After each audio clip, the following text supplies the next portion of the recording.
Buster Williams on the bass. And we have Buster on the line right now. Buster, welcome to WPFW. Thank you. Well, how you doing? I'm doing fine. Survived COVID, kept the music on the air for a year and a half. And just before it hit, we had a wonderful conversation after the showing of Bass to Infinity, that documentary that covers your career. So, at the festival. Mid-Atlantic Jazz Festival, Paul Carr's Festival. Boy, it was a wonderful showing and a delightful conversation that we had back then, Buster. It was really, really fun to talk about. Tell us a little bit about the film and how people can catch it now. Well, it's now available on Amazon Prime, and available on Apple. Another site called Hulu, and a few more. Well, it's just a fantastic film, and I like the way they use the visuals and really get in depth in your career and you telling your story. How you got started with the music, and what it's like with your father in particular, and the discipline you had to develop to perform, and then working with Gene Ammons and getting stranded. All those stories were really, really, really delightful. And I urge people, since we don't have time to go through the whole narrative that we did after the film, that you catch the film, Bass to Infinity, and really look at the Buster Williams story. It's been quite a career, and it was so wide-ranging. We've been featuring the Herbie Hancock Sextet, but you worked with Nancy Wilson, you worked with Gene Ammons. Who were some of the other folks that you worked with along the way? Just about everybody. Sonny Rollins, Benny Golson, Lee Morgan, Freddie Hubbard, McCoy Tyner, Miles Davis. I did a TV show with Earl Garner. Oh, wow. Oh, jeez. Boy. Another great singer that I worked with that people may have forgotten was Dakota Staten. Yes. Yeah. Wonderful vocals. I graduated high school in 1960. And I was playing with the piano player and drummer from Wilmington, Delaware. And Dakota came through. We were playing a gig somewhere and hired us right on the spot. The trio went out and toured with her for about a year. Wow, boy, that was just a delightful run that you had with her also. So how have you been dealing with the year and a half of COVID? What have you been doing as everything's been shut down? Well, I teach at Manhattan School of Music and also the New School. So, and those schools, of course, everything went on Zoom. Sure. But that, coupled with my private students, kept me busy. I was on Zoom all day, every day. Wow. Well, I guess you kept busy, maybe even busier than except for touring and performing in clubs, keeping on Zoom. Yeah. The other thing too, when everything comes to a halt like that, then it makes you look inward. And I started really looking at, wait a minute, this is giving me opportunities that I've been overlooking before. So, it made me, practice a little harder. Mm-hmm. And because I didn't have anywhere to hide. I didn't have any excuses. Uh-huh. So I do my teaching and my practicing, and also more time for writing, and so it was time well spent. Good. And you and your wife and your family all in good health and all of my children, my two children, they my daughter and her three children came down with COVID. Oh, really? Yeah. Wow. And, but they all came through it. And one of my nieces and so many people, around me and in the family, actually dealt with it. It's been, I don't know how people can be blasé about it, blasé about masks, blasé about the vaccinations or anything like that. I took my grandson to see Wallace Roney at Blues Alley just around the same time, a little bit before that Mid-Atlantic Jazz Festival we were at, and and he was the first person I knew to die from the pandemic, and it's just, and I knew him since he was like a teenager, and that really hit hard, and that was the first of many, the reality of it.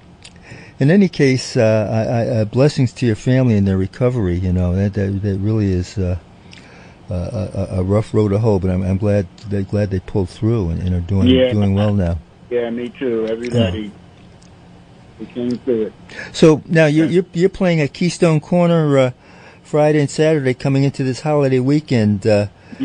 And you have some longtime companions working with you. Tell us about who you got with you. Well, Lenny White on drums and Steve Wilson on alto and soprano sax, and George Culligan, who is from the area. He sure is. Yeah, George. From Peabody Institute. Yeah, you're fantastic. He's on piano. And, this band has been together for quite a few years. Something like 15 years we've been together. Wow. No, so we'll play. Our latest CD is on Smoke Sessions, and it's called Audacity. So we'll be playing the music from that CD as well as from some of our other recordings. And it'll be our first time getting together since February since December of 2019. 2019, the end of that year. So, well, geez. That's right. Wow. Todd Barkin's been really wonderful keeping Keystone Corner alive in Baltimore. Well, what a history he has. I'm so glad he was able to do that. So Keystone Corner, 1350 Lancaster Street in Baltimore, and the phone number is 410-946-6726. Best thing to do is go to the website KeystoneCornerBaltimore.com, and you can click on for tickets and all that information that Todd has on the website. George Culligan from the area, I actually interviewed him when he was just coming out of high school, getting into college and getting his career underway, and had I guess it was a youth night at Blues Alley. So we go way back also. It's good lineup. And he's been with me about that long. When he was first coming out of the institute, the Peabody. Wow. And I think he and another drummer, I forget the drummer, but Gary Bartz told me about George. And I heard George, and he was fantastic. So I scooped him up. We went out as a trio. Wow. Before we started before I started this quartet. Well, again, Keystone Corner Friday and Saturday, and again, it's a large, safe environment. They've really did it well, as they started bringing in live music. I caught the Cookers there a couple, 3 weeks ago, and it was it was really great catching up with Eddie Henderson and Billy Harper and Billy Hart and George Cables. Man, it was really like a homecoming. Right. And I playing it by ear in terms of dealing with some household stuff. I'll try to get up and catch you, Buster, and catch up with George and see you again. Well, every time I come down to your area, you come out. So And that's been going on for about the last 20, 25 Oh years. yeah, no, absolutely. When you long before Paul Carr had the Mid Atlantic Jazz Festival, it was the East Coast Jazz Festival Right. that you would make. Ronnie Wells, so Ronnie Wells, yeah, yeah. absolutely, Mm-hmm. absolutely. So I actually have an additional to other stuff I'm going to be playing a CD that you gave me. This is really going back because it says to Rusty always Buster inside of it when Ronnie was doing the East Coast Jazz Festival. This is the one you did with Herbie Hancock and Wayne Shorter and Al Oh, Foster. something more. Yes. So we'll hear Yeah. something from that before we hear some other stuff. In fact, I have queued up your composition, Christine. Tell us about how you approach composition. Christina, yeah. Yeah. Christina is my niece. Uh-huh. And I wrote that. Years ago. I remember I was in a rehearsal with Peter Walton, and I forget who else was in the band at that time. But I was writing the song at that time, and I remember playing some of it for Peter at the rehearsal, and he liked it and really encouraged me to keep going with that.